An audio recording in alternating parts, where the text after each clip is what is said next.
Pacu Jaluari iyo warisan nagori, lomba mandayung di Sungai Kuantan. Jawablah salam dari kami, walau indah bajabek tangan. Assalamualaikum warahmatullahi wabarakatuh. Salam kayuah. We are from Manuan Kuantan Singi.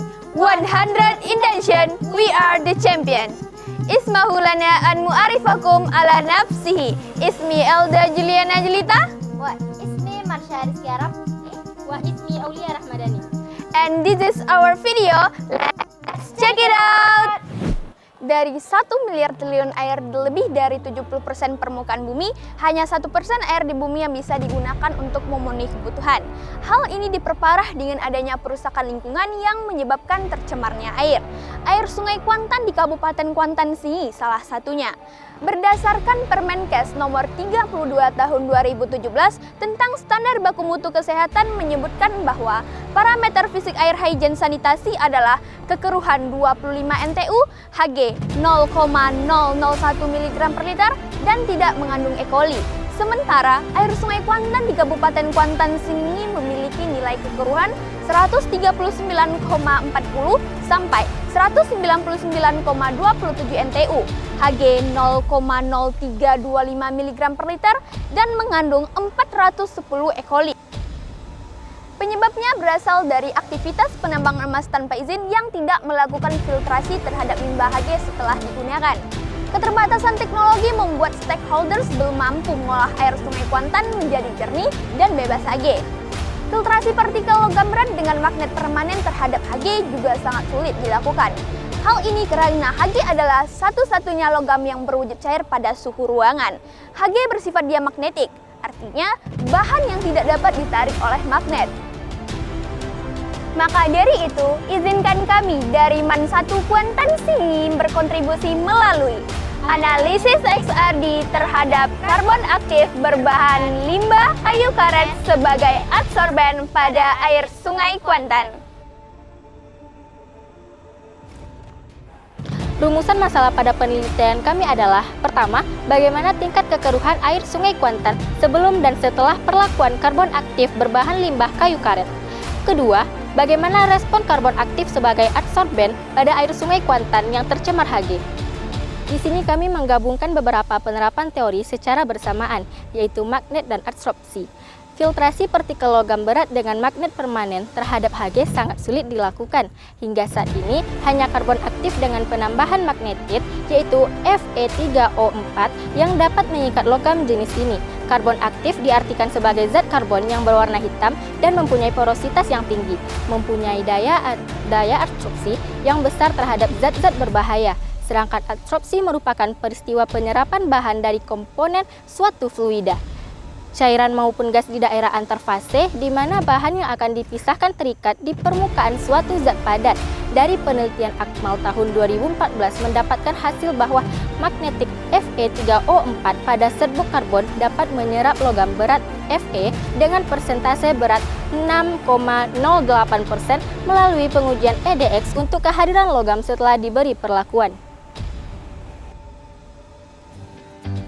Proses pembuatan dan pengumpulan sampel dilakukan di Laboratorium Fisika MAN1 Kuantan Singi dan Laboratorium Energy Research and Nanocarbon Center Pekanbaru. Pengujian dan pengumpulan data hasil pengujian sampel dilakukan di Laboratorium XRD Fisika Universitas Negeri Padang. Sedangkan proses penelitian dilakukan melalui 6 tahapan seperti pada gambar flowchart berikut.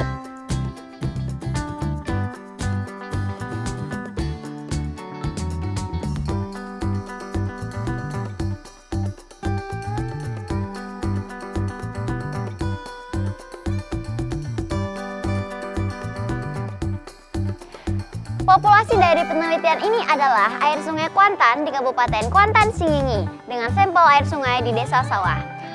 Pengumpulan sampel dilakukan dengan teknik purposive sampling, yaitu adanya pertimbangan terhadap daerah yang paling tercemar oleh limbah peti. Kami menggunakan beberapa sampel. Yang pertama, sampel 1, air Sungai Kuantan sebelum perlakuan. Yang kedua, sampel 2, air Sungai Kuantan setelah perlakuan. Yang ketiga, sampel karbon. Komposit magnetik Fe3O4 karbon aktif setelah kontak dengan air Sungai Kuantan. Perlakuan yang dimaksudkan adalah kontak dengan komposit magnetik Fe3O4 karbon aktif. Berikut hasil pengujian kekeruhan menggunakan turbidentimeter. Terlihat perbedaan fisik antar sampel yang didapatkan antara sebelum dan setelah perlakuan. Sebelum perlakuan, air berwarna keruh karena mengandung lumpur, sedangkan setelah perlakuan, air menjadi lebih jernih dan tidak mengandung lumpur. Ini dikarenakan karbon aktif yang memiliki pori-pori dapat menyerap zat tertentu, sehingga dapat menjernihkan air dari warna keruh serta menghilangkan bau tak sedap. Selanjutnya untuk hasil pengujian XRD terlihat seperti pada gambar. Terlihat puncak-puncak dari hasil XRD terhadap sampel karbon. Didapatkan hasil bahwa puncak tersebut menunjukkan keberadaan Hg warna merah dan Fe3O4 warna biru. Diperlihatkan pula adanya karbon-karbon yang tidak memiliki struktur kristal pada gambar yang ditandai dengan kotak berwarna merah di beberapa bagian grafik. Ini dikarenakan sifat dari karbon aktif itu sendiri. Pada proses adsorpsi, karbon aktif berfungsi sebagai adsorben, sedangkan ion logam seperti Hg sebagai adsorban. Berdasarkan teori yang dikemukakan oleh Franklin pada tahun 1969, yaitu bila oksigen kontak dengan media cair pada permukaan karbon aktif, maka akan membentuk grup hidroksil dan hidrogen peroksida. Karbon yang telah diaktifkan relatif bebas dari deposit. Permukaannya luas dan pori-porinya telah terbuka, sehingga ia memiliki daya serap yang tinggi. Permukaan karbon aktif bermuatan positif karena melepaskan elektron. Oleh karena itu, karbon aktif ini mampu mengadsorpsi anion yang bermuatan negatif. Ini disebut juga dengan mekanisme elektrokimia. Bahan ini sangat potensial untuk dikembangkan lebih lanjut sebagai penjernih air Sungai Kuantan. Komposit magnetik Fe3O4 karbon aktif akan dikembangkan pula dalam instalasi tangki seperti tampak pada gambar. Kesimpulannya, komposit magnetik Fe3O4 karbon aktif bersifat adsorben pada air Sungai Kuantan di Kabupaten Kuantan Singingi yang tercemar limbah Hg. Pada pengujian kekeruhan mendapatkan nilai rata-rata dari 5 kali pengujian setiap sampel setelah perlakuan adalah 28,4 NTU dan 25 NTU. Hasil uji XRD mendapatkan keberadaan logam berat Hg pada sampel karbon setelah diberikan perlakuan yang artinya sampel karbon mengadsorpsi dengan baik.